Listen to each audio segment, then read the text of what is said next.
We've got a brand new light today. This one's a first in a bunch of ways. It does things I haven't been able to do before with any of my previous lights.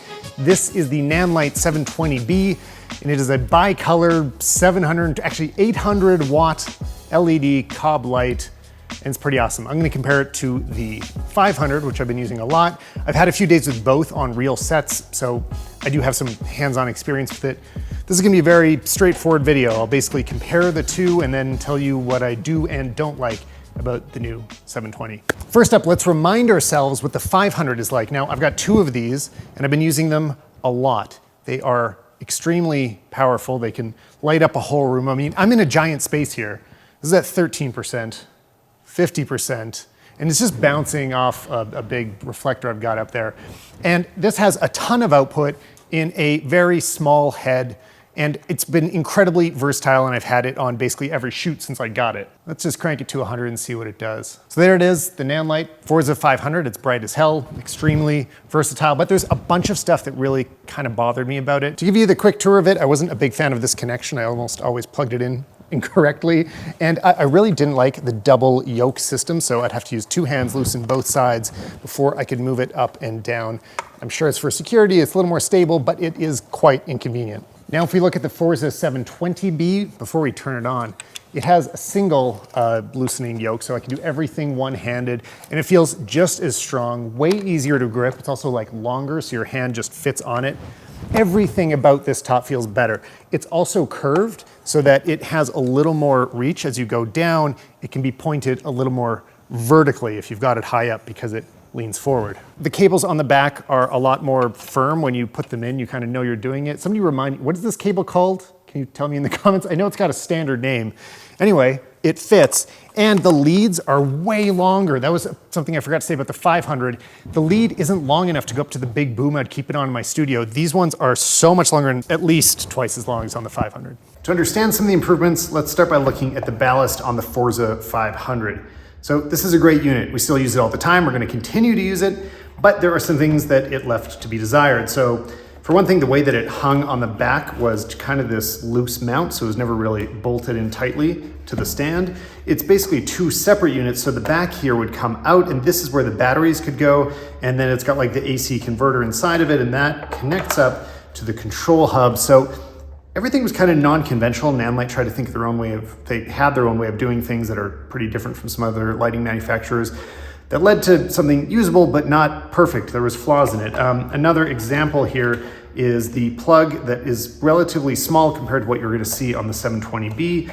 And also the controls here, well, you'll see how they're nicer. Let me pull out the other one. So now, if we compare it to the smaller ballast on the 720B, which is actually kind of shocking how much less it is. This is like, you know, a whole battery worth of size here.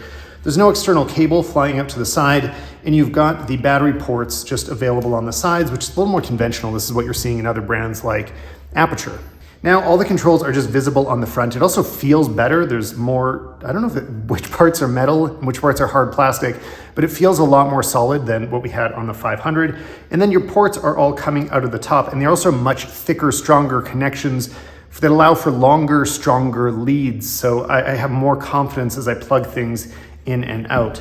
It's still very familiar, the way that the knobs are arranged, and the menus are pretty simple. You don't have to understand this light to start using it. Just basic adjustments of this is, you know, the exposure. Over here you've got menu navigation and being able to adjust your white balance.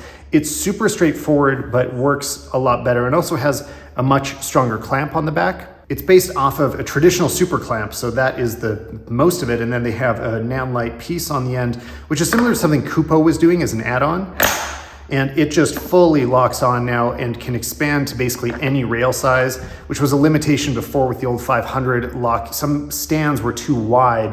Actually, almost all my stands that I used it on were too wide to actually fit the hanging unit. So now you are able to clamp on very securely to pretty much any light stand out there. So another big improvement there. And then I love that this is also available on 14.4 and 26 volt batteries. So whatever you already have, it can use. I've got both, and I like that I can confidently switch between them without worrying about starting a fire with my lights. They're just going to work, and you can trust them a little bit more. So let's plug it in to show what we can do. It's actually using industry standard plugs. Can somebody in the comments remind me the name of these plugs? I don't I don't actually know what they're called, but I know that they are used elsewhere. So we put them in the top. And there is absolutely no question that they are secure in there. Super strong, very beefy. I mean, this is the AC unit plug and it is so thick, you just don't worry about it. So I'm just gonna turn on to a very focused beam here so you can see how the controls work. Here we can crank it all the way to 100. And what I like is that there's a very smooth roll off between each number. It goes to some very small decimal points, so you have to turn it more to get further, but it allows for a lot more precision than some other lighting units to dial in exactly what you're looking for. And then using this knob, you can dial in the color temperature. You can see it goes pretty far in both directions, so you can get a huge range of color temperatures. The menus are pretty straightforward and actually don't have a lot of things I need to change in here very often. Maybe you do, but the only thing I really do is you can turn off the fan, which limits the total brightness. If I come back here, I think, yeah, there you go. The total output is now at 15%, but it can operate totally silently if you're in that situation. But honestly, that's the only custom control I really use. But I just always appreciate the overhead of a 720 watt light like this, having so much room in a lot of environments where I can use it at a lower setting and I know that I'm able to still push it up just a little bit to meet any need that I ever have. I use these effects extremely rarely, but I'll still let you take a look at them. There's TV, storm, paparazzi, candle, bad bulb, firework, explosion, welding. And here, if we just go back to the regular brightness, another thing I appreciate is there are shortcuts. If you just press the button down, it'll jump up between your last setting and off, because it takes a while to boot up. So instead of turning the full light off, you can just quickly pull all of the power out of it or turn it back on if you need to. But now for the fun part, let's see the difference in output. So here is the 500 bouncing off that light, just to remind you, going through the Fresnel lens, they're both at 15 degrees. And let's power up the 720B, 1%, 10%. Another thing that's awesome, this actually goes up in 0.1%, so you have a lot of finesse in terms of what your output's gonna be. So if you're trying to match it to less powerful lights, you can dial it in very precisely. 50% and 100%. So as you can see, it really does fill a room. Let's do a side-by-side comparison.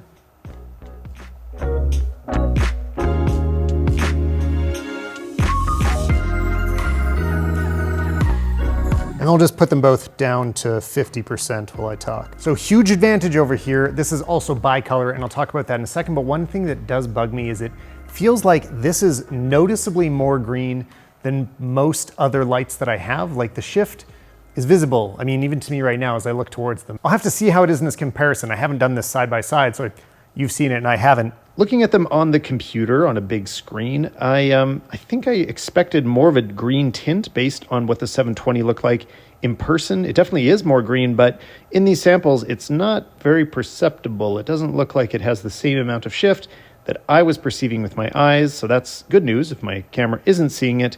But I would like to see more perfect consistency across them, if possible.